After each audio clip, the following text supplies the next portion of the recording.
So it's what I'm doing, well, what I did is really not advised, and I sort of shared it as a joke, but it felt like the day programming humor stood still. I think when I put that up, there were so many people that were just like, "What the hell have you done?" Hi, so I'm Humor Ward. I'm the developer of Warsim: The Realm of Azlona. Honestly, trying to explain it is difficult. It's a kingdom management game in a text-based formula that has a lot of weird ASCII graphics, a lot of different procedure-generated events and races and features, a lot of depth in different directions. But in all honesty, it's a fucking hard game to explain because it's a very strange mix of various ideas and thoughts splattered into something that I guess is maybe great for the sum of its parts, but it's something that I'm proud of at least. So the last time we spoke about your game was actually in February 2021. So a little bit of time has passed, and I'm just kind of working under the assumption in this interview that anybody listening hasn't heard the part one. But if you would like to, there's a link to that down in the description of this video.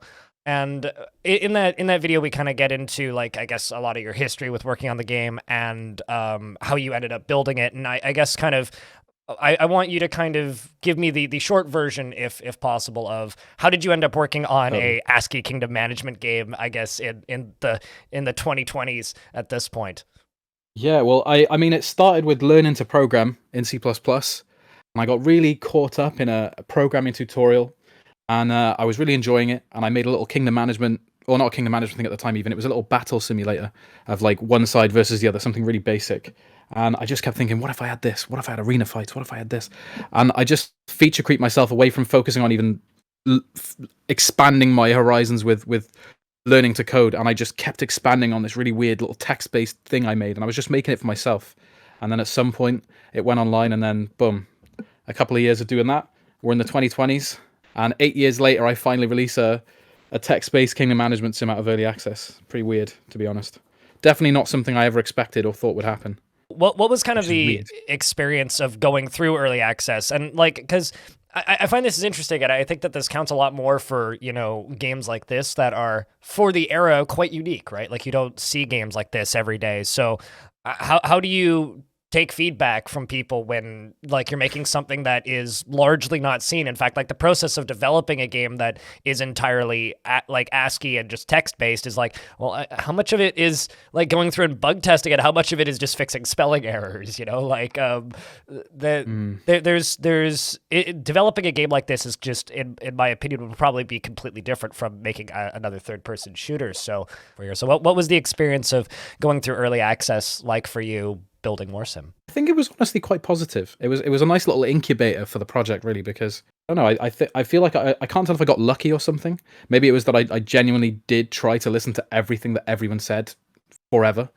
For like not I really I don't know how to explain it. Like when I first started, I really thought the feedback would be pretty tone deaf for the most part. Like I didn't understand like how the average comment would come across. Like I thought maybe 95% will just be suggesting things that are like various people's ideas and things that are just their own thing, and a few percent might suggest something that's really like solidly makes sense.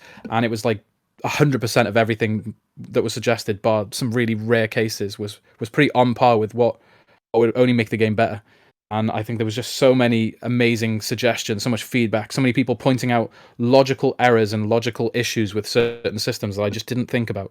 And they say it in sometimes really elegant ways, sometimes the greatest bug testing I've seen, just done by people who had just dropped by with a 100-piece bug report, and these systems could be changed in this way, and this way, and this way. It's just like really helpful. And I try my best to pay attention to everything. And sometimes it was really hard, honestly.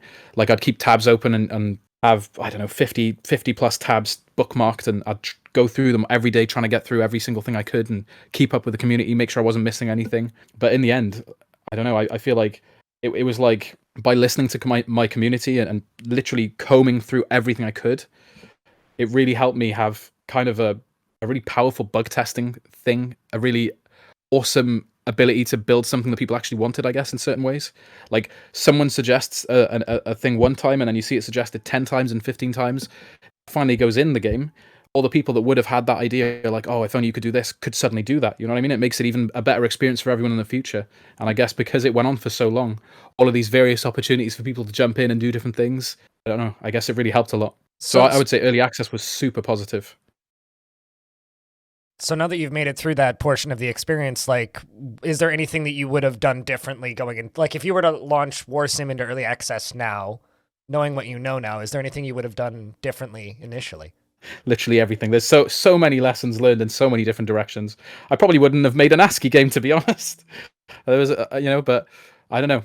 I mean, I literally would have done everything different in so many ways, but I wouldn't. I also wouldn't want to. You know what I mean? Mm-hmm. Like, I'm so happy with where Warsim is and what it became, and all of the various trials and tribulations that led to its development, and all the influences that it got from so many people. I think it would have been a totally different game if I started again. I guess I kind of struggle with repetition too, so I'd probably make something completely different if I had the chance to.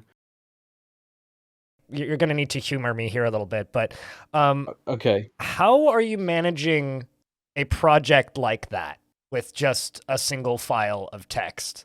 So it's what I'm doing, or what I did, is really really not advised, and I sort of shared it as a joke, but it felt like the day programming humor stood still. I think when I put that up, there was so many people who were just like, "What the hell have you done?" It was just one of those things that I'm so close to the source, right? I'm so constantly adding and writing and expanding it. But I guess I kind of maybe I should have stayed on those tutorials and learned some better practices. But essentially, you want to have your files divided into smaller, separate code bases that do different things, and there's definitely way more efficient ways to do so many elements of it. Essentially, having it all in one file, it's like a giant, massive city of code. And I think I just got so used to it over the years because I built every single part of it, every single line.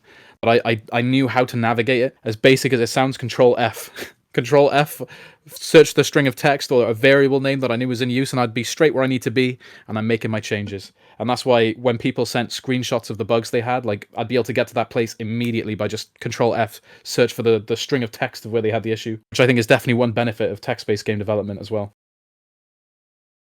A little earlier, when I was talking about feedback, you were talking about different systems and things that people were asking to be added to the game. And the last time we spoke was actually before you redid the combat to a degree and added in events and stuff to the combat. And I guess my question is, for such a simplistic game, a read on the system is like the difference between pressing enter and then a battle plays out, or pressing enter, part of a battle plays out, and then a little dialogue pop-up box appears and tells you that something's happened, and then another one pops up and tells you something's happened. So I guess my question is, when did you know when it was time to rebuild a system? Was it just kind of a waiting for enough feedback on the same subject to pile up so that it's like, all right, it's time to redo this? Or was it, did you have like a kind of a specific idea in mind for rebuilding a system when you rebuilt? Like, when is it time to rip it all down and rebuild something in Warsim?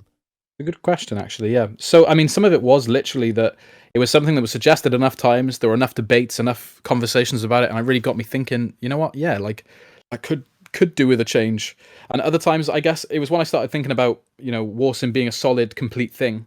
What is it missing? Like, well, this area, like if a certain area is really deficient in certain things compared to the rest, and maybe it's time to consider that if there's anything that's not fully complete, or there were some features that I'd been talking about for years and haven't put in, then that needs to be something that I need to try and get done. I basically looked at all of the different things that have been talked about, all the different ideas, and I tried to bundle them all together and review what was most important and what systems I think really had some good potential for change. And I tried my best to work through as many of them as possible. And I think I was trying to get towards the early access finish line. So I started really trying to streamline my focus after years and years of just adding whatever the hell I want. But yeah, it's more just, I guess, a mix of collating the community feedback in my head for the most part, and being aware of loose ends and general ideas of things that need to be matched with everything else. Now that you've kind of gotten to a point where the game is titled as 1.0, how did you know that it was ready for 1.0? Was it just a personal thing? Was it just I need to get out of early access? Was it crap, we need to sell more copies? Like, what did you always have kind of a 1.0 idea in mind of what you wanted the game to look like? Yeah, so a couple of years ago, I tried to build myself an actual roadmap, and I made one that was kind of theoretical, I guess, for myself, because with a game like Warsim, or at least how it was developing, you could never fully call what was going to be the future of it, right? Because someone could suggest something new that's excellent, and I go, you know what, I'm going to spend another 3 weeks just adding this because it's just awesome. Over the years, I was adding and expanding without thinking of really which direction I was going in, and just sort of expanding it for fun. And I left a lot of loose ends. And so more towards the end of release, I wanted to wrap up those loose ends. And so it was several years ago that I thought, like, these are the big overhauls that are necessary. Arkdale was an unfinished city. There were different areas that hadn't been fleshed out. Just any areas of the game really that were sort of half cut, that had some things that could definitely be added, that would bring them to a point where they feel complete. I built that list several years ago, and there were amendments and cuts and slight additions made to it over the years. And I tried to keep myself laser focused and only be coding and removing and working on things from that list until I finally got it to the point where I could release out of early access. And final part of the game that was unfinished was a region in the far corners of one of the sections of the game, which was the Dunelands. And once that was done, then that would be Warsim pretty much complete, as well as fixing every bug I could find, which was also the main priority, I guess, with the final release. But I didn't want it to just be a massive bug patch, so it's lucky that the Dunelands was able to be wrapped up with that. But yeah, it's more just getting on top of the entire of the incomplete list of things in the roadmap and the general thing of the game. Were there any like particular zones of the game that were challenging for you to finish, either in kind of a writing and lore standpoint or just like in a technical standpoint? That's a good question. Yeah. I mean, kind of the throne room in a sense. The throne room was kind of added as a slapped in thing as an afterthought, really. Like, I just thought it'd be a really cool idea. It wasn't meant to be a prime part of the game, but just a small little side part. I think for some people, it's the main thing they do when they play the game. And I kind of like, it evolved so much to become something that was quite central to the game, really. It took so many revisions just to get it where it is. And I think the biggest problem I have, how repetitive it is as a gameplay feature, that you're constantly going to go and speak to new people and stuff like that. Like, you're doing it hundreds of times, thousands of people potentially, especially if you're building up a big empire. Mm-hmm. And I guess the expectation is the players can cut this down with having someone do it for them or sending away a certain type of visitor. But it became so big that I really struggled to defeat the repetition feeling that would happen eventually, even with random outcomes, random changes. So I was constantly trying to patch that and add new things and expand and add new events and new types of events and variations and things just to keep the interest in. I worried that at some point I was getting to the whole kind of, because I played Warsim for thousands of hours. It was so repetitive in some areas for me, but I would focus more on them when really, the average player isn't going to be doing this for thousands of hours. So maybe I don't need to worry about certain things. So maybe I got carried away with certain things like that, I guess. But that's interesting to me, because I do think that the throne room from my perspective of somebody who has played the game for like 50 hours or something, the throne room is something that I pay attention to a lot in the beginning of a run, but by the end of a run or by the end of a playthrough or whatever you want to call it, I'm ignoring it entirely. Like, it doesn't exist. Either I have a trapdoor and everybody's going to prison or dying, or somebody's doing it for me. It's one of the two. Or I've just locked the throne room and stay out. I am a demon lord or something. You don't need to speak to me, you groveling peasants. Now join the army. But some of you may die. Most of you may die. Anybody beyond this door probably dies, or becomes part of the military in some way, whether they want to or not. And then they'll probably defect and will die anyways, and it's fine. So it's a brutal world you're painting here. It depends on the playthrough. Okay, Santa wasn't a very nice individual when I played as Santa. I guess kind of my next question in regards to hitting 1.0 is like player direction. Warsim is a very wide game. There's a lot of activities that the player can get up to, and the player can get very distracted and just get stuck on one thing. Like, from some people's perspective, it's just a betting mini game that, could have been a flash game where all you do is you bet on people in the arena. And for some people, it's very much kind of an exploring, kind of almost adventure game type feel. And then I've had some people talk to me like and it sounds like they're playing Crusader Kings because they're focusing on taking over lands. Like, when you were designing Warsim, did you have any kind of directions you wanted the player to go specifically, or was it very much just kind of like, here's a pile of toys, play with them? Yeah, I think the latter, honestly. I think I definitely wanted to keep it somewhat coherent. I really enjoyed the idea of being able to do whatever you want, right? Like, I really wanted to try and capture that. As you're in a fantasy world, there's all sorts of weird shit going on. Your choices aren't just attack this, do this, recruit this. I wanted to try and give it a bit more personality and a bit more actual choices you can make and things that you can do. And I think in some ways I was indulging my love of RPGs in the exploration aspect at least. But I know it's kind of a weird one because you don't face any turmoil necessarily in your adventures around the realm as though you're traveling personally, but it still is kind of first person, I suppose, in the like events you're facing and some of the discovery aspects of the locations you find. So I think, yeah, it's a difficult one, really. The direction was kind of a strange one. Like, I didn't even intend for Warsim to be humorous, but I think it kind of, there's a lot of goofy humor in there. And I think it's just one of those things that kind of grew awkwardly and turned it into the strange, but I think good kind of strange maybe thing that it became. It's almost Just a lot of Monty that. Python-esque in some locations. Yeah, I think there even is a Monty Python reference in one of the items you can find, but there's like 20 or 30,000 different item presets, so someone's gonna get it. It's the good luck. Yeah, no, it's a hilarious game actually. I've always kind of found it, especially when like you're reading it out loud, because you know when I'm playing Warsim, I'm usually streaming it, right? And my experience there is sitting there and I'm reading it out loud and I'm trying to do voices and stuff, and a lot of portions of the game do come out as really funny. So that's kind of interesting that you said that wasn't initially intended to be humorous. Like when did you realize the game was funny?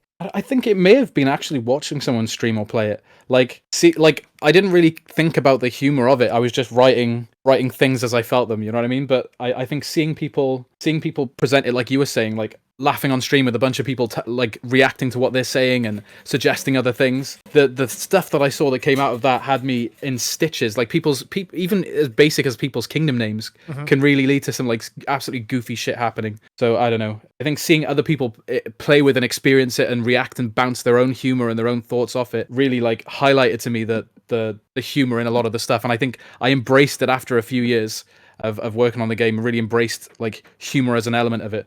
But it was never intended whatsoever, and a lot of it just crept in, I think. Yeah, it wasn't this past Christmas, but the year before, I like I mentioned earlier, I did a playthrough as just naming the monarch Santa. Like, the amount of humor that adds without actually doing anything else is phenomenal. Just like having a random gnome walk in with a weird hat and, like, asked to join the military for the North Pole, dear Santa, is just very funny.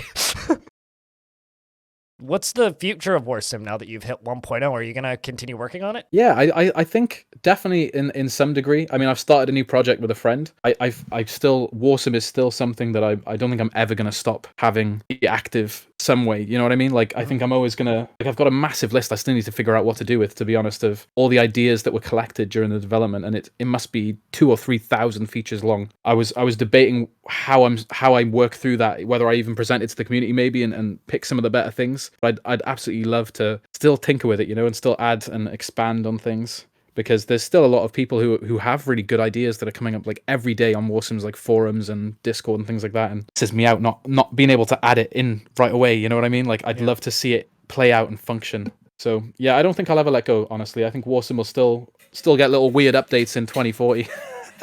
Some strange shit, I'm sure. Location DLC, $1. Yeah, no DLC though, definitely not. Aww. Just like a free content update. Still can have the DLC level of content, couldn't it? But true. Present it like an expansion. There you go. So inside of Warsim, you have a lot of different generators that generate a lot of the game's features. And you recently released that for free on itch separately. I guess that this splits out into a couple of different topics, but I'll start off with the first one. What made you decide to release the generators for free separately? So I told you earlier, I keep an eye on every comment I get on the various like Warsim forums and things like that. And I saw a comment literally, I don't know when the generator was released, it was probably a couple of weeks ago now. But basically the day before I released it, somebody popped up and mentioned that they were using Warsim's generators in their game for a D&D campaign. And I thought, you know, that's...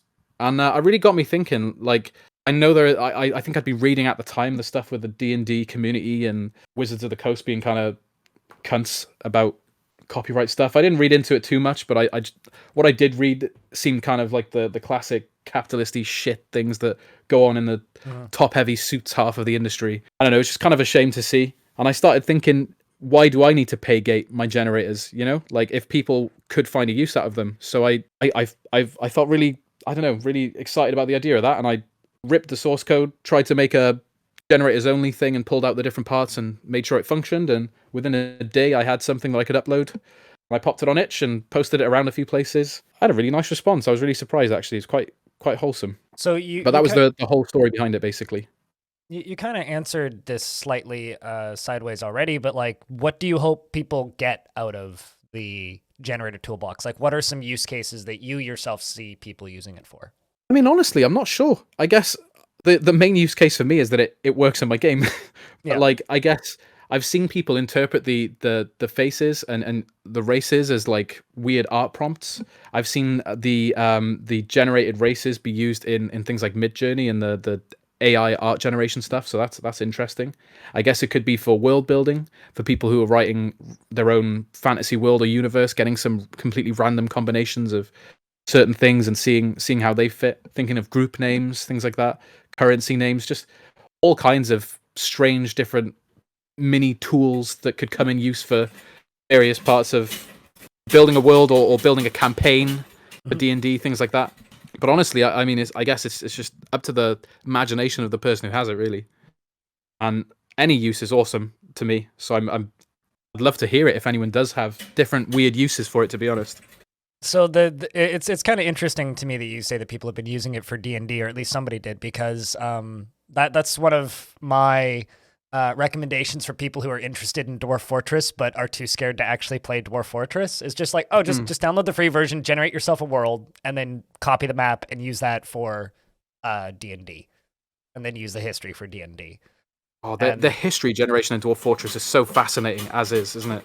Yeah, such an amazing tool. It's like you don't even need to play the game to get a lot out of it, and it's kind of interesting that in a small way, Warsim has developed that as well, because like the combination of like the built-in mods for Warsim, like I think you have a Dwarf Fortress mod in there by default. The combination of like the built-in mods for Warsim and also its generators really kind of adds a lot of intrigue to it, as just like, oh, this is a tool that has the capability to build worlds, and this is a tool that has the capability to add flavors to worlds that somebody else has already created. Yeah, that's neat. It's cool to hear that people are using it for stuff such as that. So you did mention that you'd started a new project with a friend. Is there anything I can poke your brain about that? Well, it's a really it's exciting at the moment. Honestly, I'm kind of, there's a lot of passion in the air at the moment, like working through different ideas for it.